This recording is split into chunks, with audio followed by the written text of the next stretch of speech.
country of Tanzania is one of Africa's most storied safari destinations, as well as home to one of the world's largest and most diverse populations of wildlife.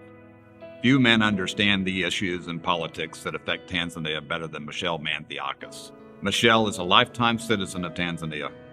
He has held a professional hunting license for over 33 years, owned his own safari firm for 24 years, and currently serves as the chairman of the Tanzania Hunting Operators Association.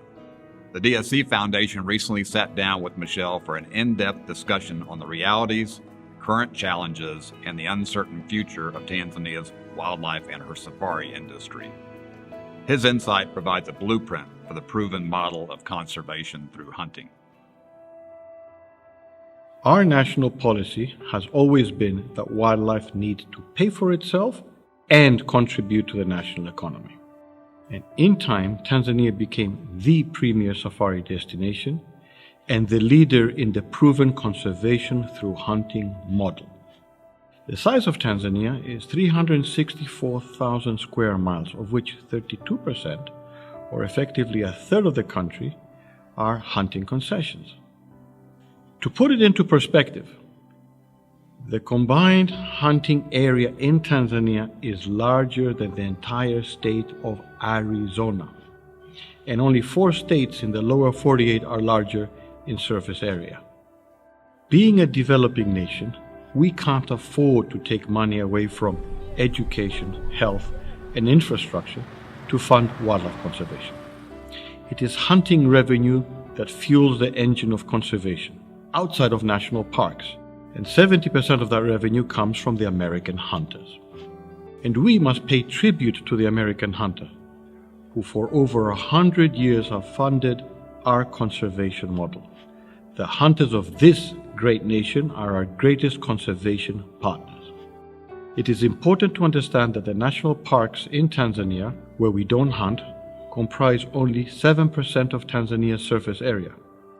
And of those, only the Northern Circuit national parks of Serengeti, Kilimanjaro, Manyara, and Tarangire receive enough tourists to be profitable. However, they bear the burden of subsidizing the operational costs of another 14 national parks in Tanzania that are more remote and less visited by tourists.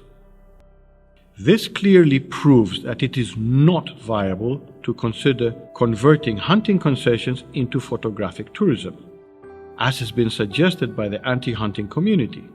Facts clearly show that a third of Tanzania is dependent on hunting revenue for the conservation of our wildlife resources. Hunting creates the needed financial incentives to justify and conserve these wilderness areas against the pressures of alternative use, like agriculture and livestock keeping. The real Armageddon of wildlife in Africa is the population explosion combined with poverty. The unfortunate reality is, as a developing nation, Tanzania's population doubles every 15 to 20 years, and creating an unprecedented pressure for the survival of our wilderness areas.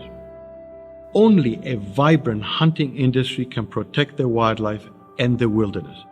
But that is something that the powerful anti-hunting lobby conveniently dismisses, as it undermines their propaganda and their money-making model.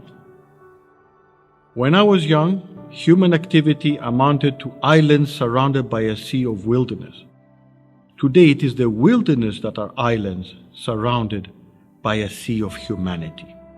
These days, you can easily tell the boundaries of protected areas on Google Earth. Protected areas appear dark green due to the heavily forested tree cover. It's a stark contrast from the brown color of bare earth and agriculture, overgrazing and deforestation. Poverty is the biggest enemy of conservation, as it compels people to take risks for quick financial gains to alleviate their misery and suffering. Desperate people do desperate things, and morality can be heavily influenced by financial status. The need for more community involvement and benefit sharing is the reason Tanzania is reforming and moving towards assuring greater benefits from hunting for the local communities. Wherever this strategy has been implemented, the local communities develop into responsible custodians of the wilderness resources.